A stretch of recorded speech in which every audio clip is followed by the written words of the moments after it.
Bonjour à toutes et à tous. Je vous remercie une nouvelle fois de vous être mobilisés et être rendus présents et présentes pour ce 12e rendez-vous pro qui sera consacré donc à la présentation des compagnons bâtisseurs.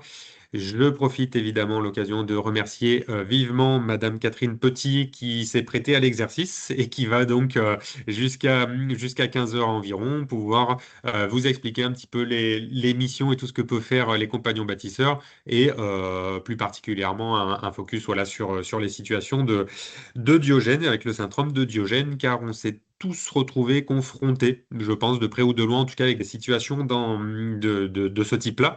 Et c'est vrai qu'on peut être parfois un petit peu démuni parce qu'on s'aperçoit très vite que la situation de Diogène, pardon, ne se résume pas effectivement qu'à une problématique de logement. Et il y a bien d'autres choses autour, tout ce qui concerne la santé mentale, etc., etc. En tout cas, voilà, Madame Petit vous le définira bien plus largement que moi. Et comme je l'ai dit, les compagnons bâtisseurs ne se résument pas non plus qu'à ça. Voilà, donc je ne sais pas si on pourra tout aborder jusqu'à 15 heures, mais je ne vais pas en dire plus. Je vais vous laisser la parole sans plus tarder. Madame Petit, encore une fois, merci. Et pour celles et ceux qui ont intégré donc la visio, n'hésitez pas soit à lever la main en cours de présentation et Madame Petit pourra voilà, vous donner la parole, soit à la limite, vous pouvez utiliser aussi la partie conversation et du coup, ben, c'est pareil. La question sera posée au fur et à mesure de l'exposé. Et voilà, s'il y aura un petit temps aussi à la fin, si jamais il y a des choses qui arrivent entre, ou si vous avez des questions qui diffèrent un petit peu de la présentation ou qui vont peut-être un petit peu plus loin. Donc, n'hésitez pas à poser et à vous exprimer. Et Madame Petit, c'est à vous. Eh bien, bonjour, bonjour à tout le monde et merci beaucoup pour votre invitation. Bah voilà, donc je vais me présenter. Moi, je suis Catherine Petit, chef de projet au Compagnon Bâtisseur Provence depuis une bonne vingtaine d'années. Donc, j'ai parcouru pas mal de missions au Compagnon Bâtisseur Provence et je m'occupe maintenant plus particulièrement, effectivement, de tout le pôle formation des Compagnons Bâtisseurs Provence. Je suis donc aussi formatrice sur les 5 types de formation que les compagnons en Provence dispensent. Et je suis aussi en charge des relations avec les ARS départementales de la région Sud sur la question du syndrome de Diogène ou pour l'organisation des comités techniques que l'on organise avec les ARS pour pouvoir justement présenter des situations de public ayant une problématique de Diogène lors de comités où l'ensemble des présents vont pouvoir interagir et essayer de trouver bah, des solutions, j'allais dire, à l'instant T par rapport à ce qui va se présenter. Donc une rapide pardon, présentation de ce que sont les compagnons bâtisseurs, hein. Donc c'est un mouvement qui est très très ancien quand même, hein, puisque l'on s'est fondé après la guerre, après la Seconde Guerre mondiale, hein, dans le contexte de la guerre froide. Et on accompagne depuis plus de 70 ans l'ensemble des personnes qui ont des fragilités sociales ou économiques dans l'amélioration de l'habitat. Donc l'objectif, c'est de travailler effectivement sur les questions de mal logement au sens large. Notre projet se fonde sur les valeurs de solidarité, d'entraide, de lutte contre le mal logement, hein, comme je vous le disais précédemment. Et on couvre en règle générale une grosse partie du territoire français, métropolitain et ultramarin. Donc on a 11 associations régionales autonomes et puis, on a aussi 3 antennes et un établissement secondaire rattaché qui s'appelle l'association nationale. En fait, c'est notre tête de réseau. On n'est pas une fédération, hein, c'est une tête de réseau qui, lors du démarrage d'une nouvelle antenne, va les porter. Puis après, l'antenne prendra son autonomie. Et puis, on est effectivement, comme je vous l'ai dit, elles sont rattachées à la NCB, donc à l'association nationale, les territoires ultramarins comme la Guadeloupe, la Guyane, Saint-Martin et les Pays de Loire, qui ne sont pas ultramarins du tout, mais qui sont rattachés à la NCB. Donc en Provence, on est présent donc sur ce territoire depuis 1979, c'est pareil, on n'est pas tout récent. Le siège social se situe à Marseille et nous avons 4 antennes sur la région sud, donc qui sont une antenne qui concerne le Var et les Alpes-Maritimes, une antenne concernant le Vaucluse, bien sûr les Bouches-du-Rhône avec la présence du siège, et une antenne pour tout ce qui est Alpes de Haute-Provence et Hautes-Alpes. Nos interventions classiquement, hein, le projet, j'allais dire phare des compagnons bâtisseurs sur l'ensemble du mouvement, c'est ce qu'on appelle l'autoréhabilitation accompagnée. Donc c'est à la fois pour des publics qui sont ou locataires, publics ou privés, ou propriétaires occupants. Tout va dépendre un petit peu de comment l'action est déployée sur le territoire. L'objectif étant de travailler avec ces personnes en difficulté dans leur logement pour leur permettre d'être en autonomie dans le logement. C'est du faire avec, c'est pas du faire pour. On fait avec pour aller vers l'autonomie, pour faire en autonomie. Donc ça va être des petits travaux d'entretien locatif, leur apprendre à changer des joints de robinet, à changer des joints d'étanchéité, à refaire des peintures, D'accord, tu as vu, il n'était pas coché. ce qui va relever de l'entretien locatif. Ça peut aller un peu plus loin quand ce sont des propriétaires occupants, mais on ne se substituera jamais aux travaux du propriétaire. Voilà. Et ça peut être aussi un travail justement de médiation entre le locataire et le propriétaire. Donc c'est ramener chacun sur ses responsabilités, parce que le mal logement, c'est pas forcément de la faute de l'un ou de l'autre, c'est souvent un petit peu des deux. Et puis ben, il faut travailler sur les deux pôles pour pouvoir essayer de faire en sorte que les choses se passent bien et que chacun comprenne un petit peu quelles sont ses responsabilités et sur quoi il doit agir. Donc ça, c'est l'action phare, l'autoréhabilitation accompagnée des compagnons bâtisseurs sur l'ensemble des territoires que le mouvement couvre. Et puis, effectivement, quand on parle de lutte contre l'habitat indigne, suivant les dispositifs, on va être, par exemple, dans les Bouches-du-Rhône, on va être un opérateur de la cave de non-décence. Donc ça peut être effectivement ce type d'actions qui peuvent être déployées. Nous allons aussi avoir des accompagnements sur tout ce qui va être question de santé-habitat. Justement, on pourrait dire que le syndrome de Diogène en fait partie, même si c'est un axe un peu différent. Réalisation, je vous l'ai dit, de diagnostic de non-décence sur la cave 13, le 83. Tout un pôle de formation dont je m'occupe, effectivement, puisqu'il y a des formations en prestation qui sont proposées à l'ensemble des professionnels du social et médico-social sur 5 thématiques qui sont effectivement le syndrome de Diogène, santé et habitat, qui sont ce qu'on appelle l'œil énergie, c'est-à-dire tout ce qui est précarité énergétique, la notion d'œil décence, c'est-à-dire tout ce qui relève de la décence d'un logement, et un travail sur une formation aussi sur comment lutter contre les punaises de lit. Les bricobus qui peuvent être déployés sur certains territoires, donc là c'est plus de la lait vert effectivement, et on va en parler, le syndrome de Diogène, et vous le voyez aussi, le travail sur certains territoires pour accompagner à distance, puisque là on ne travaille pas au domicile des personnes, sur la question des punaises de lit, essayer d'amener les personnes à pouvoir s'en débarrasser, ce qui n'est pas une mince affaire.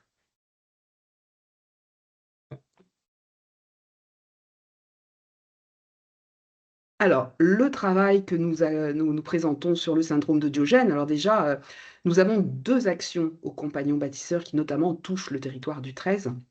2 actions qui, sont en lien avec cette thématique.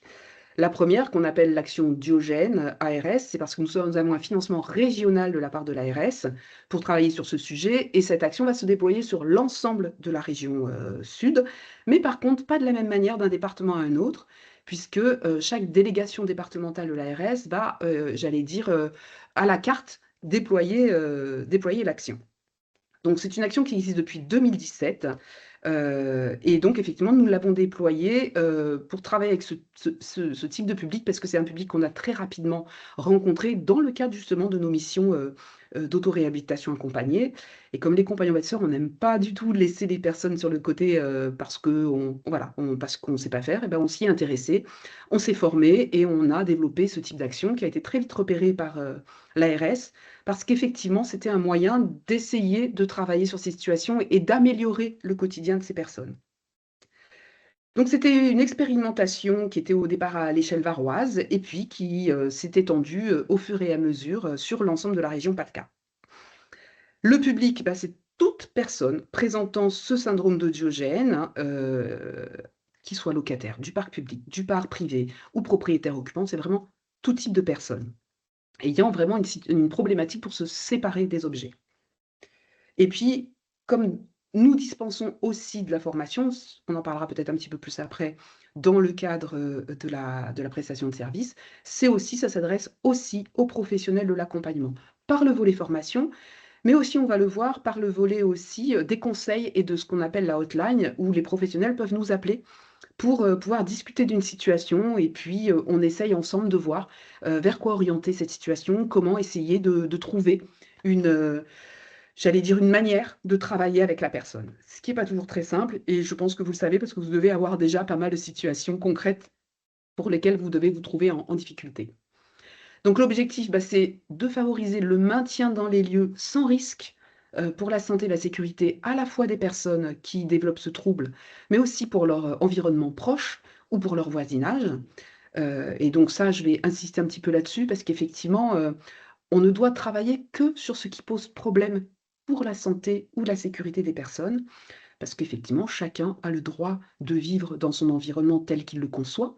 L'objectif étant que, effectivement, les problèmes ne soient pas de nature santé ou sécurité. L'objectif, c'est de canaliser le trouble, parce que c'est un trouble qui ne se soigne pas, parce que ça n'est pas une maladie, mais on essaie de canaliser pour faire en sorte que la personne ait tout autant une protection que ce qu'elle ressent quand elle développe ce trouble, et qu'elle soit en capacité quand même de vivre avec, en sécurité et en santé. D'appréhender des situations sous un angle pardon, holistique pour mettre en place un accompagnement sur mesure, vraiment adapté à chaque situation, et d'élaborer effectivement un plan de suivi pour prévenir la récidive et renforcer l'autonomie au quotidien. C'est-à-dire étayer la situation de telle sorte que on met autour vraiment tout ce qui va pouvoir permettre de stabiliser la personne et de rester en veille. Alors, vous avez une petite cartographie là sur la région, je vais vous l'expliquer, hein, qui vous montre département par département comment notre action se déploie.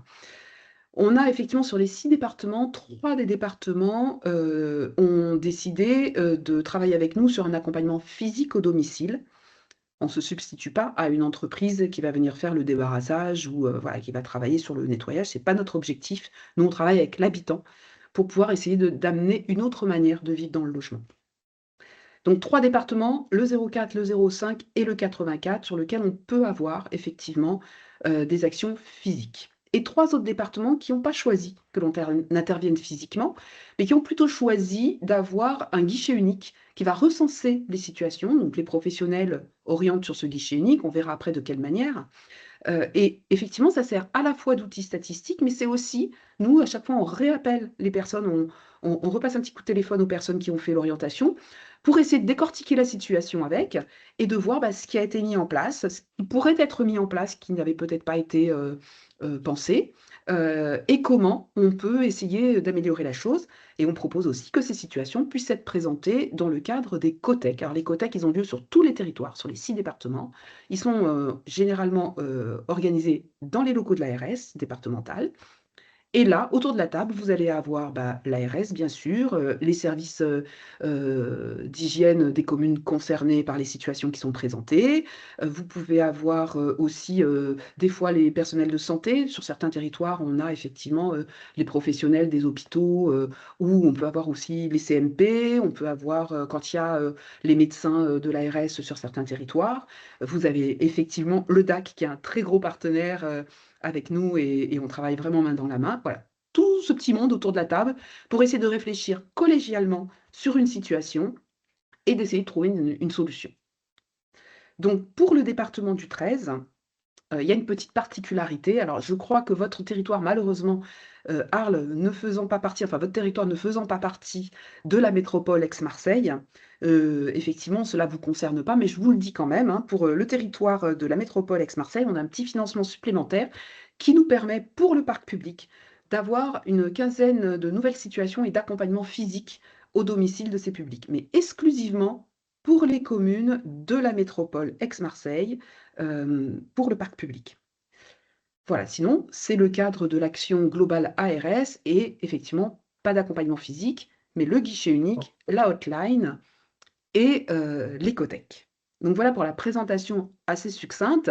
L'objectif étant maintenant de pouvoir, ben, converser avec vous, répondre à vos questions plus précisément sur ce syndrome de Diogène et puis, vous donner un peu plus de détails, au fur et à mesure de vos questions.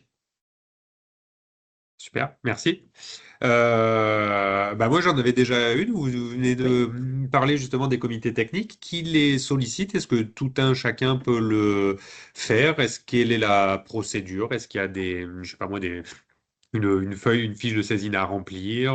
Voilà. Comment est-ce qu'on peut solliciter ça, s'il vous Alors, plaît? sur le département du 13, la procédure, c'est de déclarer la situation sur Signal Logement. vous déclarez la situation sur Signal Logement, voilà, au niveau de l'ARS. Ça, c'est une première procédure. Et vous pouvez aussi tout à fait m'envoyer un mail en me disant, voilà, on a une situation de Diogène à présenter. D'ailleurs, je vous invite à faire les deux en parallèle, c'est pas plus mal. Comme ça, au moins, je loupe rien. Et me décrire succinctement un petit résumé de la situation. Moi, en général, je vous rappelle pour avoir un peu plus de détails s'il m'en manque, hein, et moi, je vais enregistrer donc ça, moi ou ma collègue, hein, madame Mayen, sur le guichet unique. Donc en fait, le mail, vous l'envoyez à GUDIO. Vous avez vu sur la slide précédente, vous aviez, les coordonnées. Alors peut-être qu'elles ne se voient pas bien là, mais en dessous guichet unique, vous avez les coordonnées qui sont inscrites en rouge. Donc c'est GUDIO, GUDIO, arrobase, compagnon au pluriel, bâtisseur au pluriel, .eu. Voilà. Vous envoyez un mail en disant, voilà, nous avons une situation de Diogène, vous faites un petit résumé. Nous, on va l'enregistrer dans le guichet unique, et si vous souhaitez qu'elle soit présentée lors d'un cotec, vous le précisez. Mais en général, on vous rappelle et on pourra voir ça ensemble. Sur le département du 13, il y a 3 cotecs par an. Voilà. Donc ça, c'est la procédure. N'hésitez pas si vous avez des questions à mettre dans le chat ou à lever la main directement, il y a possibilité. Pendant que ça arrive, autre question, pareil, situation de Diogène, incurie, insalubrité, comment est-ce qu'on peut faire la différence? Est-ce qu'effectivement ce cotec peut répondre aussi à ces autres problématiques ou c'est forcément que sur une situation de Diogène, pardon, et on sait que c'est pas toujours évident pour nous, en tout cas, qui ne sommes pas spécialistes, de pouvoir la qualifier précisément. Donc est-ce Précisément. que... Alors, déjà, la première des choses, on ne parle d'insalubrité que s'il y a un arrêté préfectoral d'insalubrité. La notion d'insalubrité, elle est plutôt juridique. C'est-à-dire que vous pouvez rentrer dans un logement, repérer qu'il y a des problèmes dans le logement, ça va plutôt être des situations, on va dire, d'indécence. Effectivement, vous pouvez repérer des situations de manquement à l'hygiène. Donc ça va relever peut-être du RSD, etc. Vous pouvez faire des signalements par rapport à ça. Mais la notion d'insalubrité, on ne parle d'insalubrité que s'il y a un arrêté préfectoral d'insalubrité. C'est un cumul de problématiques, l'insalubrité. C'est-à-dire que à partir du décret d'essence, en fait, le décret d'essence est très clair sur les dysfonctionnements qui font qu'un logement est indécent, et un seul critère permet de dire que le logement est indécent. Alors que l'insalubrité, c'est un cumul de critères qui vont arriver à une dégradation du logement qui va poser problème de santé et de sécurité. Mais effectivement, il n'y a qu'un arrêté préfectoral qui peut décider que le logement est insalubre. Donc on va un peu exclure là de la situation de Diogène cette problématique-là, qui est plutôt une problématique, j'allais dire, d'ordre administratif, en fait, hein. Par contre, incurie et Diogène, là c'est un petit peu plus compliqué. On parle d'incurie quand une personne est en situation d'incurie sur elle-même ou dans son logement. C'est-à-dire à partir du moment où il y a effectivement une dégradation par rapport à l'hygiène de la personne ou du logement. Maintenant, une personne qui souffre d'un problème de Diogène, elle peut être en incurie, mais elle peut tout autant ne pas être en incurie. On va questionner plutôt le rapport à l'objet, en fait. Vous pouvez avoir des situations d'incurie où la personne, elle n'a aucun rapport à l'objet. Vous allez venir, vous allez enlever les objets ou nettoyer ce qui va traîner. Ça lui fera ni chaud ni froid. Elle est dans une autre problématique. Ça ne va pas la mettre en difficulté ou en danger. La personne atteinte d'un syndrome de Diogène, ça va être différent. Il y a un rapport à l'objet qui est très très particulier et qui va faire que même si pour vous c'est des déchets, des choses inutiles ou des poubelles, quand vous allez les retirer, elle va complètement être déstabilisée, et là on va avoir un glissement de la personne qui peut aller jusqu'au suicide. La frontière est assez ténue parce que vous avez des situations, je vous donne un exemple, hein, sur un territoire, je ne sais plus lequel, on avait une petite mamie dont le logement était envahi de sacs poubelles. Donc c'était des déchets. Sauf que ce n'étaient pas ces déchets. Tous les matins, elle allait au container récupérer les sacs poubelles des voisins et les remonter chez elle. Là, on a une situation d'incurie avec un rapport à l'objet, en l'occurrence aux déchets. Là, on a une problématique de Diogène.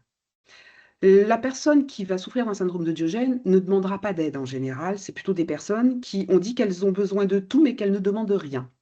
Ça, c'est déjà le premier critère. Elles ferment facilement la porte, d'ailleurs elles n'ouvrent carrément pas la porte, et elles veulent surtout pas qu'on vienne dans leur antre finalement. À relativiser, parce que vous avez des personnes qui sont très claires là-dessus, qui le disent, qui verbalisent qu'elles ont cette problématique-là et qui cherchent à s'en sortir. Mais la plupart du temps, c'est pas ça. Et elles ont une profonde honte ou alors un déni total de la situation. Mais elles ont surtout, en plus de ça, ce fameux rapport à l'objet qui fait que, elles ont un besoin, moi je dirais besoin viscéral, mais c'est plus que ça s'impose à elles de pouvoir d'avoir besoin d'emmagasiner. Alors soit elles se laissent déborder par leurs propres affaires ou leurs propres déchets, soit elles vont les récupérer à l'extérieur comme la petite mamie dont je vous parlais. Mais on est bien sur ce rapport à l'objet. Est-ce que c'est un peu plus clair pour vous? Oui, oui, oui, je pense que vous avez précisé justement, parce que comme vous le dites, hein, là, il y a plusieurs termes qui peuvent définir une situation, on va dire, similaire, on va dire, de visuel. Après, effectivement, il faut aller creuser. C'est pour ça que, on disait en introduction tout à l'heure que ce n'est pas qu'une question de logement ou quoi que ce soit, c'est vraiment voilà, toute cette Dans perception l'ensemble. qu'il y a derrière. Et par rapport à ça, justement, effectivement, l'accompagnement individuel, malheureusement, ne vient pas jusque dans le pays d'Arles. Si on appelle la hotline, vous avez parlé tout à l'heure de conseils. Est-ce que vous pouvez nous en dire un petit peu plus? Parce que nous, voilà, je vois des professionnels de CCS, je vois des professionnels de services d'aide à domicile, je vois des professionnels voilà, du secteur du handicap, des élus de communes. Quel est à notre niveau, on va dire, bah voilà, les leviers possibles? Quel est pas les premiers réflexes à avoir, parce que je ne sais pas si on peut parler comme ça, mais est-ce que, je ne sais pas moi, voilà, vous pouvez nous en dire un petit peu plus sur les conseils qu'on peut avoir ou les pistes qu'on pourrait essayer de mettre en place? Alors, c'est toujours du cas par cas. Il n'y a pas une situation identique et il c'est vraiment, j'allais dire, on fait toujours dans la dentelle et c'est vraiment, il faut être très, très vigilant parce que c'est vrai que les situations peuvent glisser très facilement. Mais si vous appelez la hotline, nous, on va essayer le plus possible, on va vous poser plein de questions, on va essayer de décortiquer, les choses, de savoir un petit peu vous, où vous en êtes. Je vous donne un exemple, la semaine dernière, j'ai eu un appel, effectivement d'un syndic. C'était un syndic de copropriété, c'était pas sur votre territoire, qui se retrouvait face à cette situation avec une personne en syndrome de Diogène, qui était connue du territoire depuis plus de 20 ans, hein, enfin connue de la copropriété, avec une voisine qui commençait visiblement à craquer sérieusement. Mais cette personne, connue absolument de personne au niveau du CCAS, au niveau, voilà. Donc moi, j'ai posé des questions, j'ai essayé d'avoir un maximum d'éléments. Il m'a donné des contacts que j'ai rappelés, notamment le président du conseil syndical, pour avoir un peu plus d'éléments. Et j'ai essayé de creuser pour savoir si cette personne était connue, de la commune. Parce que le syndic m'avait dit qu'ils avaient fait un courrier, à la commune, mais qu'ils n'avaient pas eu de retour. Donc j'ai creusé, j'ai mené ma petite enquête, donc ça peut être ce genre de choses. Alors là, pour le coup, c'était une situation qui est orientée sur le guichet unique, donc j'ai creusé un peu plus, mais voilà le genre de conseil qu'on peut donner, j'allais dire, à l'oral, qui est de dire: «Est-ce que vous avez contacté telle personne? Est-ce que le signalement a été fait? Est-ce que vous savez si la personne, elle a des problématiques de santé? Est-ce qu'elle a un médecin traitant? Est-ce qu'elle a pas de médecin traitant?» Nous, on va poser plein de questions pour amener un peu, à savoir où on en est de la situation et quel va être le palier, parce que c'est vraiment on parle de palier, hein, quel va être le palier suivant à travailler. Ça peut être de dire: «Bah, écoutez, oui, effectivement, cette personne, on sent qu'elle a des problématiques de santé, on la trouve, de plus en plus en difficulté, elle a du mal à marcher ou elle est en dénutrition et cetera, mais on ne sait pas si elle est, entourée, d'un service, de santé». Fréquemment, on leur demande de prendre contact avec le DAC dans une première intention, pour pouvoir déjà essayer de voir si le DAC peut être une réponse à cet instant T pour essayer de remettre la personne vers le soin. Moi, j'avoue que c'est souvent, quand j'ai des communes ou quand j'ai, d'autres travailleurs sociaux, hein, en ligne, c'est souvent ce que j'essaye de faire, de voir si parce que la problématique de santé autre, hein, c'est-à-dire tout ce qui va graviter autour de cette, situation, c'est souvent une entrée en matière qui peut permettre de créer le lien avec la personne. Et il faut toujours partir de la demande de la personne. Donc voilà, on va poser des questions dans le cas de la hotline pour essayer de creuser et savoir un petit peu, les éléments et on va avancer doucement, doucement et en général, on propose de ne pas hésiter dès qu'un palier est passé, de revenir vers nous pour qu'on essaye de voir où on en est de la situation. C'est un peu un accompagnement du professionnel, j'allais dire, mais à distance. Ok.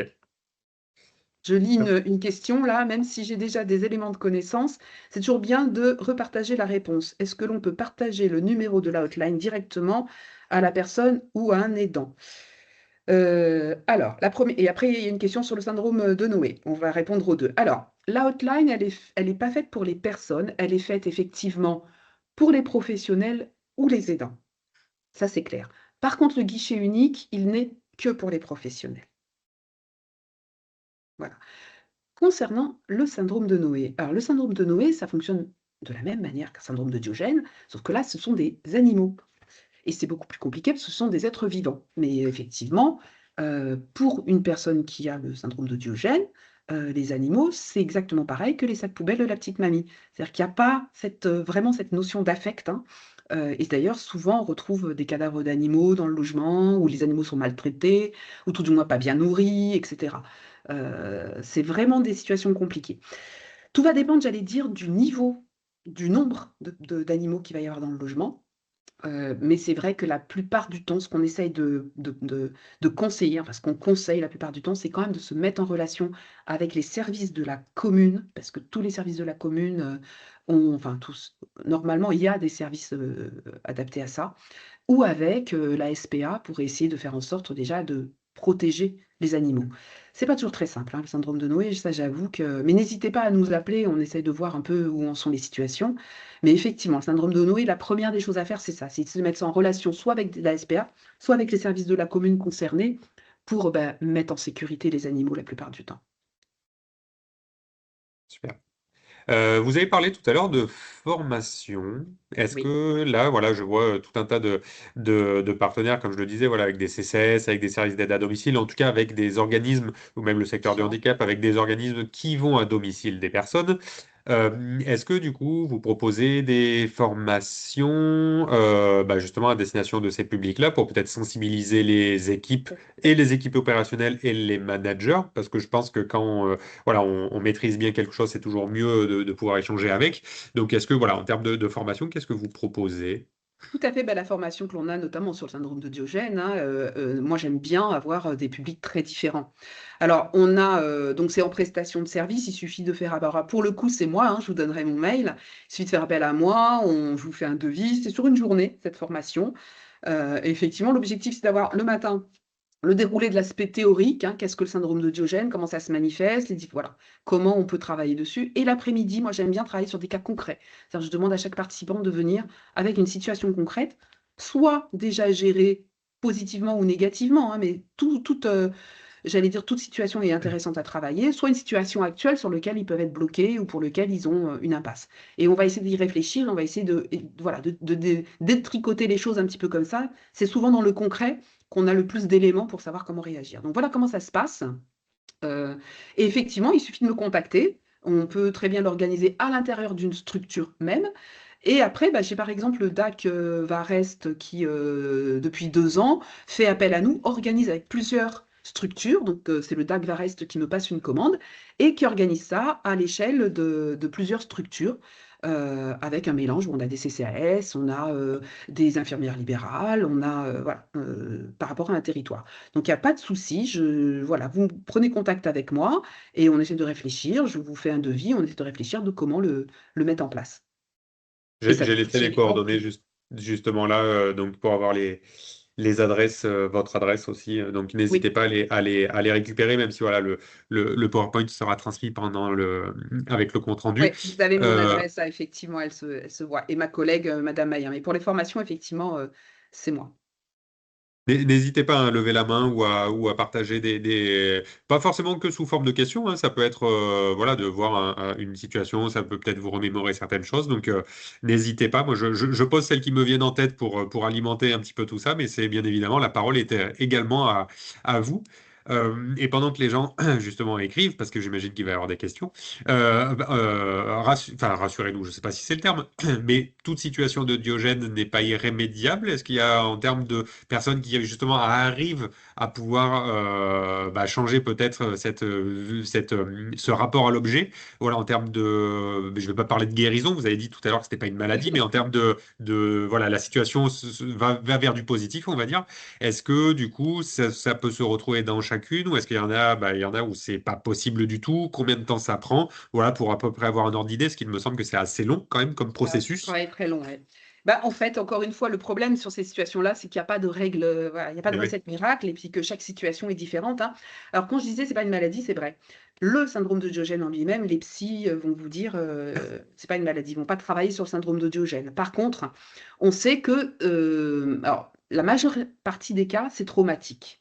Ça vient d'un traumatisme qui va faire que la personne, bah, ça va être sa manière de réagir. Un deuil mal géré, une séparation mal gérée, c'est traumatique. Ça peut venir de troubles de l'enfance, enfin de traumatismes de l'enfance aussi, des situations de maltraitance ou de sévices sexuels dans l'enfance peuvent à l'âge adulte ressortir comme ça. Donc c'est du traumatisme pour une grosse majorité des cas. Et d'autres cas vont être provoqués par d'autres problématiques de santé psychique, schizophrénie, etc., qui peuvent engendrer ce genre de choses-là.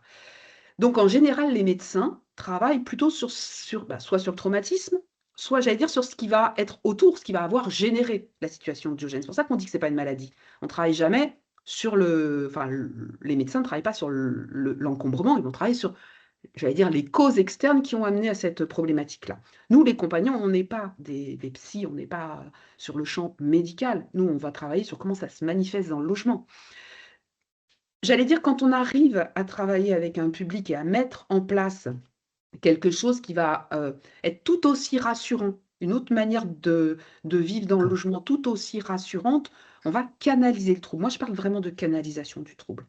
On sait très bien que ces personnes, elles vont toujours avoir besoin de ramener, de récupérer. Mais si on a réussi à mettre en place quelque chose qui est de l'ordre, je ramène un objet, j'en enlève un. Voilà. Parce qu'on travaille catégorie d'objet par catégorie d'objet. On canalise le trouble. Et ça va dépendre de ce qu'on va réussir à mettre aussi autour d'étayer, ce qu'on appelle un étayage autour. Ça peut être des aides à domicile, ça peut être pour d'autres personnes qui ont des problématiques de santé, des infirmières qui vont passer régulièrement, qui vont être une espèce de veille et qui vont permettre de surveiller pour voir la situation, si la situation se stabilise ou si elle dégénère. Je ne suis pas certaine dans mon fort intérieur que quand on a ce type de trouble, on ne l'a pas toujours en fait. Peut-être que quand on travaille sur le traumatisme, et oui, quand des professionnels travaillent sur la cause du traumatisme, la personne va pouvoir être plus à même de travailler sur sa manière d'interagir. Maintenant, je pense qu'on a tous des fragilités et que la moindre fragilité peut refaire glisser. Donc j'aurais plutôt tendance à dire, mais ça je ne suis pas psy, donc je ne peux pas vous répondre sur cette question-là, mais j'aurais tendance à dire que c'est la manière dont on va plutôt étayer la situation et garder une veille qui va permettre de stabiliser la chose. Moi, je préfère parler effectivement de canalisation du trouble. Ok, super. Alors, Je vois qu'il y a Barbara Delarelle qui travaille bien avec nous. Bonjour Barbara, qui a posé d'ailleurs la question. Je n'avais pas vu que c'était toi. Barbara a l'habitude, si elle veut s'exprimer, elle a l'habitude de travailler avec nous dans le cadre des COTEC. Donc elle peut peut-être aussi vous apporter son point de vue pour vous dire comment elle le vit de l'intérieur en tant que participante au COTEC, si elle le souhaite. oui, Pardon, bonjour. Bonjour. Euh, oui, j'avais pas forcément mis mon micro parce que je voulais pas forcément apparaître, mais Mais tu voilà. n'apparais pas, on t'entend, Mais c'est oui, tout. oui, effectivement, c'est ce que je vois. Oui, oui, bah écoute, oui, de toute façon, les comités techniques, c'est ça, c'est qu'on a quand même une pluralité de professionnels autour de la table et qu'on peut gérer, voilà, on peut réfléchir tous ensemble autour de la table. Et c'est ça qui fait la plus-value aussi de la richesse de ce comité technique. Après, chacun se saisit de la situation et on peut effectivement, voilà, avoir une réponse un peu plus opérationnelle. Et c'est un peu voilà, la richesse aussi de cette dynamique-là sur le territoire. Après, c'est vrai que j'ai posé la question par rapport au syndrome de Noé parce qu'on reste quand même assez, voilà, c'est assez compliqué de trouver des réponses très concrètes sur notre territoire et sur le pays d'Arles en particulier parce on se sent un petit peu démuni parce qu'on n'a forcément pas voilà, d'équipe dédiée en tout cas sur l'allée vert. Voilà, Alors, le on syndrome de reste Noé, sur. c'est vrai que la première des choses à faire, j'allais dire, c'est de faire le signalement par rapport aux animaux.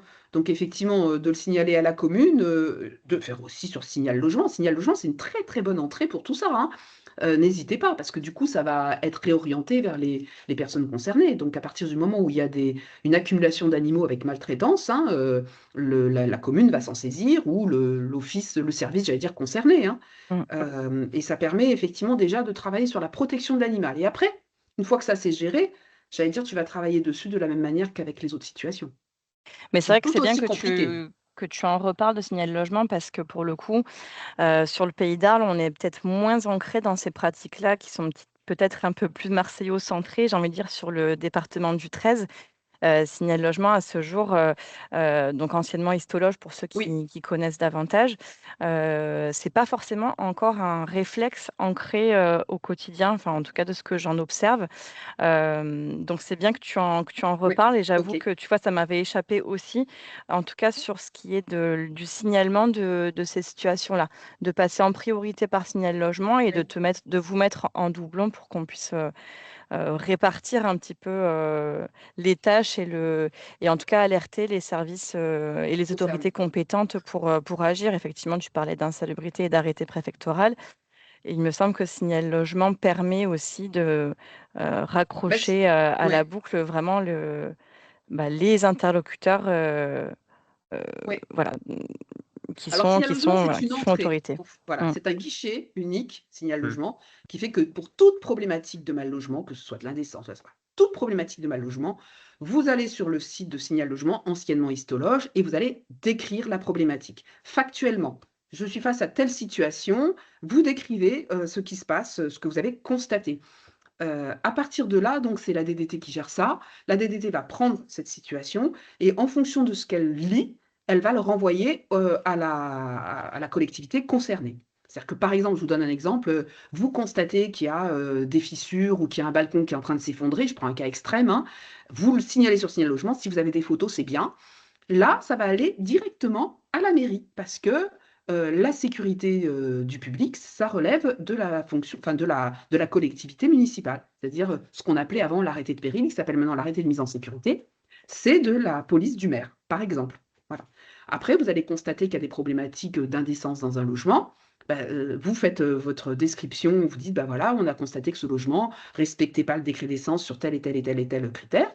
Pouf, ça va descendre plutôt vers la CAF et par le voilà, ça va aller vers les canaux concernés en gros. C'est vraiment un entonnoir, vous déversez et après la DDT se débrouille pour renvoyer vers les services concernés.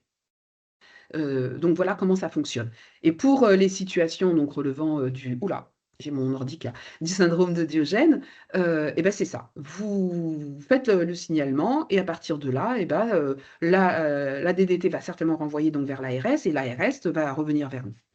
Donc, quand vous avez des choses à signaler sur le guichet unique, vous le faites aussi via la ligne guichet unique que je vous ai donnée tout à l'heure, hein, GUDIO, et comme ça, on est sûr que ça arrive des deux côtés.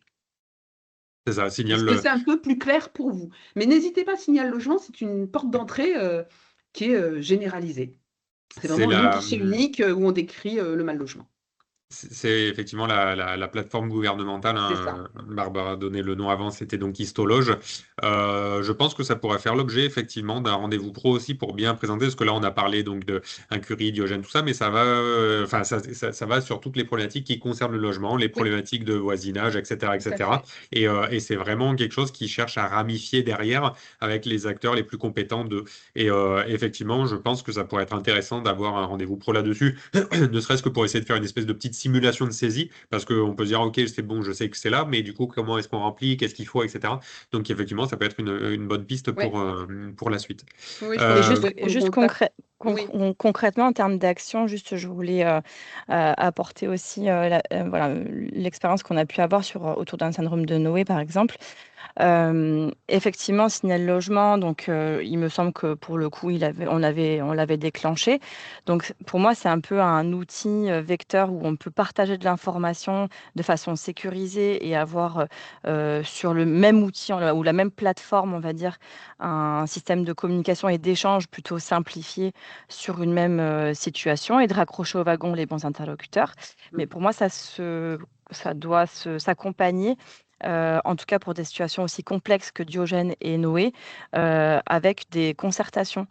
Pour le coup, on a pu effectivement avoir, parce que le comité technique, effectivement, on est hem, avec d'autres mairies, voilà, l'ARS, effectivement, on a des assistantes sociales, on a des équipes mobiles, pas forcément, en tout cas, le cercle de soins de la situation concernée. Et c'est intéressant, on a déjà eu appel à vous, d'ailleurs, les compagnons bâtisseurs, pour intégrer créer et co-animer avec nous une concertation pluridisciplinaire pour une situation précise avec le mandataire judiciaire, avec la police municipale concernée, le CCS concerné, avec parfois la SPA si c'est effectivement le syndrome de Diogène, c'est déjà arrivé, l'infirmière libérale. De Noé, pardon. Oui, oui. L'infirmière libérale qui est aussi tout à fait démunie. Et là, en effet, tout le monde se parle et on peut avoir les mêmes informations au même moment et agir en conséquence. Mais c'est vrai que, voilà, on est sur un territoire qui, il faut le dire, est une zone blanche en termes d'aller vers concrètement sur cette question-là. Donc la concertation, elle est plus que requise, je pense, et il n'y a que la solidarité entre partenaires locaux qui fait que les choses peuvent évoluer en tout cas. Effectivement, et tu as bien fait de le rappeler, je vais le préciser un petit peu. Donc, au-delà, effectivement, alors, Signal Logement, c'est une entrée généraliste pour toute problématique de logement. Vous l'avez compris, ça passe par la DDT, et la DDT renvoie à qui de droit en fonction de la situation à gérer. Mais ça, c'est juste une porte d'entrée. Après, effectivement, Barbara a tout à fait raison. Nous avons donc l'écothèque par rapport à la situation de Diogène, où là, on va avoir sur un ordre du jour plusieurs situations à gérer. Ça donne déjà une première indication. On en a parlé, la hotline, le guichet unique où on essaye d'être proche de vous. Mais il est important, et les réunions de concertation, comme le dit Barbara, elles sont essentielles, parce que quand on est sur une situation concrète, on a besoin de mettre autour de la table l'ensemble des personnes concernées sur cette situation. Donc nous, c'est ce qu'on appelle des échanges ou des réunions de cas complexes. J'en fais très régulièrement avec sur l'ensemble des territoires, et notamment soit à la demande du DAC, soit à la demande de l'ARS, quand on a une situation, qu'on l'ait vue ou pas en guichet, oui, en codec, parce que des codecs, il n'y en a quand même que 3 par an sur le département du 13, donc on voit bien qu'entre les deux, s'il y a des urgences, il faut bien les gérer autrement. Eh ben, on fait ou une visio, on provoque une visio, ou en présentiel, et on va, sur une situation bien précise, mettre autour de la table l'ensemble des personnes parties prenantes sur cette situation, pour essayer de voir quoi en faire et comment la faire avancer. Donc oui, c'est essentiel. C'est même, j'allais dire, la base, d'abord pour apprendre à se connaître et à savoir comment on travaille ensemble, et puis pour partager l'information, c'est vraiment la base, oui. Super. Une autre question, mais là je parle peut-être sous couvert des services d'aide à domicile qui sont présents. Vous avez dit tout à l'heure effectivement que c'est toujours bien de garder un petit peu le lien avec la personne, avec justement ces différents services. Sauf que des fois, voilà, ils peuvent être amenés à rencontrer des difficultés dans leur intervention, que la personne n'ouvre simplement pas, ou alors qu'elle a un logement qui est tellement encombré que voilà, c'est absolument pas possible de faire quoi que ce soit.